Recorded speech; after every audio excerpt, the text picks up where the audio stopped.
Okay, let's take you to San Francisco.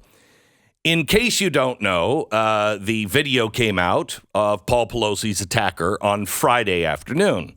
It was after we were on the show, so we didn't have a chance to comment on it. I did comment on it online, and it went viral, and it is splitting everybody apart. Because what I said was, why didn't you release this right away? It is clear this is a hostage situation. Okay? There's no doubt in my mind. There was nothing going on there except a hostage situation. Now, there were some facts that the media had gotten wrong, but honestly, I mean, I read a story where they're like, NBC needs to apologize. No. He was wrong in those facts. Now, I don't know why they... You're talking about the guy who was suspended? Yeah. Yeah, I went back and listened to that, and I don't know, 95% of it seemed like exactly what I saw on the tape. He said that he opened the door and then didn't immediately say anything. He couldn't. Right. He didn't. Right. Yeah, but he also said then he walked back before. All of those things are true, but the context was wrong. I would say that's accurate. But there's no reason he should have been fired or suspended. I don't even understand that, okay? That's clearly political in his firing. It was wrong in context, but his facts were right, okay? Now, after this was released, the guy with the hammer called from the San Francisco County Jail, and this is what he said. What did you want to tell me? Now that you all have seen the body cam footage, I have an important message for everyone in America. You're welcome. Freedom of liberty isn't dying. It's being killed, systematically and deliberately. The people killing it have names and addresses. So I got their names and addresses so I could pay them a little visit and have a heart-to-heart chat about their bad behavior. The tree of liberty needs watering. You need men of valor, patriots willing to put their own lives on the line to stand in opposition to tyranny. This guy. I would also like to apologize. I want to apologize to everyone. I messed up. What I did was really bad. I'm so sorry I didn't get more of them. It's my own fault. No one else is to blame. I should have come better prepared. I spent all my time exposing government corruption online, only to have them silence my freedom of speech as quickly as they could. They circumvented the Constitution and private industry. When the ruling class outsources the repression of your civil rights to private industry, it's called fascism. Okay, this guy, A, is clearly not insane. I mean, he seems to be speaking with reason in his own world. It's not ranting and raving here. He is clearly, however, disturbed. I don't know what it is with this guy. I don't know how you take a lifelong hippie, a lifelong guy who has been not on the left, on the far, far left. The nudist left. Yeah, the nudist left. Mm-hmm. How you get him, who still has a BLM flag and a rainbow flag in his window of his home, how you get him there, I don't know. Now, they'll say, well, he was listening to the conspiracy theories online. That's what he is doing. Well, what about all the conspiracy theories on the left? Are those just not effective? I mean, let's remember, we had the same kind of guy go to try to kill our Supreme Court justices. Okay? This is what happens when you have a world that has been set on fire, and it was set deliberately. It was set by the people who hate this country and want to reset it. Now, there's two groups, the Marxists and the anarchists, and the other group are the people like the World Economic Forum. They are undermining our story, our society, our wealth, our industry, our food. They are undermining all of it. And it is clear. So What do we do about it? Well, definitely not what he did. Definitely not what he did. But also definitely not what the media did in this very case. What did they do? They came out with a story and then immediately shut down everything. How long did it take us to get the horrible, horrible footage from the cops on the beating in Memphis? How long did that take us? 2 days? How long? I thought it was weeks because they went through the whole thing where they fired the people, then the cops, then they announced the charges on the cops. Okay, good. They were complaining about how long it took. Okay, all right. They were complaining how long it took. Who was complaining? The people protesting in the streets. People protesting in the streets, most likely the left. Now, everybody is upset and should be. If you've seen that video from Memphis, you should be horrified. But there is an explanation for that and how that happened and why that happened. And we can get into that later. But you release the videos. You don't want trouble. You release the video. Every step of the way, they tried to shut down information.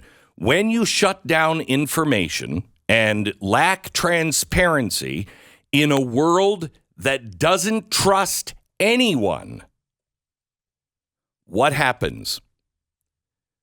People start making up their own stories. Conspiracy theories happen in a society that is shut down all information because they'll see things and they'll be like, that's not right. Something's wrong with that.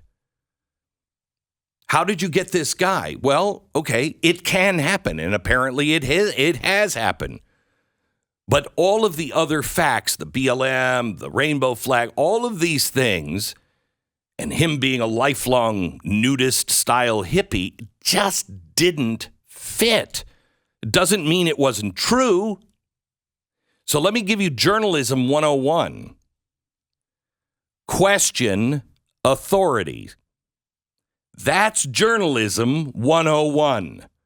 You question the details. You don't just take it on their word. That's the problem with our society. Journalists just take them at their word. And they do it not because they're part of some conspiracy or anything. They do it because they believe the left is right about America. They honestly believe it. I honestly don't. I think a return to the Constitution and the Bill of Rights is the only way out for freedom. So the Seattle Times, they come and put a list together who, quote, made fun of Paul Pelosi. And it says in their headline, hold them accountable. I'm sorry, that's from Adam Kinzinger. Hold them accountable. These are the people that raised doubts and amplified conspiracy, according to the Seattle Times. Ted Cruz, Clay Higgins, blah, blah, blah, blah, blah. Here it is. Prominent figures. Number 1, Glenn Beck. What did I do? Raised doubts about the details of the attack. Now, how did I raise doubts? I addressed doubts. Why haven't they released this? Look at what's happening online. Conspiracy theories. Was he part of a gay group? Did he know this was a setup? What happened? What I said was, release the footage. Why won't you release the footage?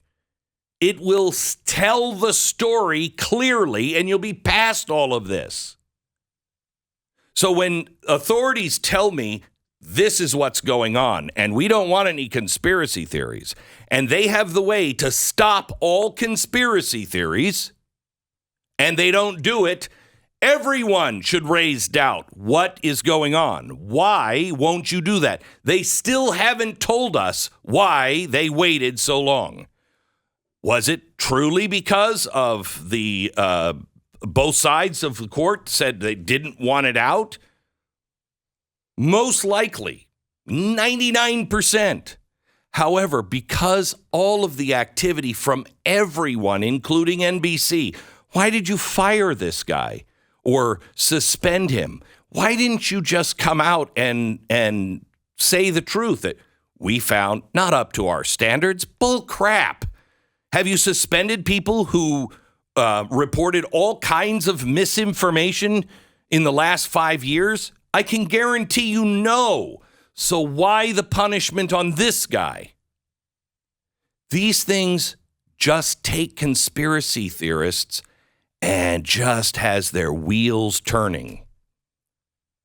There is no intent from most people, I think, in the media and most people in positions of power to actually get to the truth.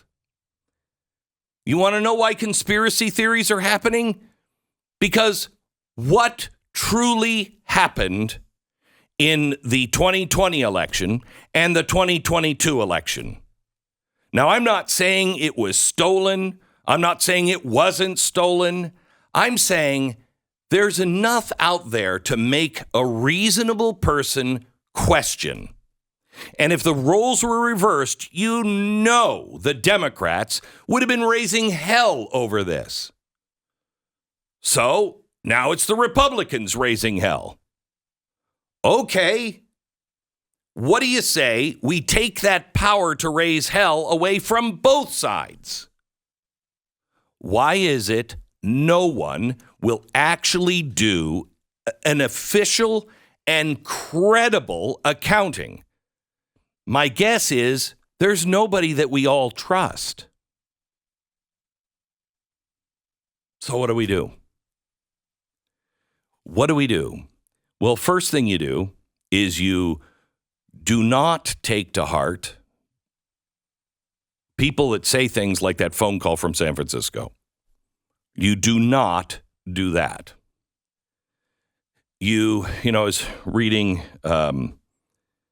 I was reading today out of Mark, and I've highlighted two things. When you see these things come to pass, do not be alarmed. And then a couple of verses later, it says, but you must be on guard. So that's what you need to do. You're seeing things. You're seeing things that will lead to our destruction. Don't be alarmed. Just be on guard. Because there's going to be a lot of people that tell you, do this, do that. False prophets. Don't. Follow in the footsteps. Make sure your feet are shod in the gospel of peace. Your feet should take you away from things like this and towards truth.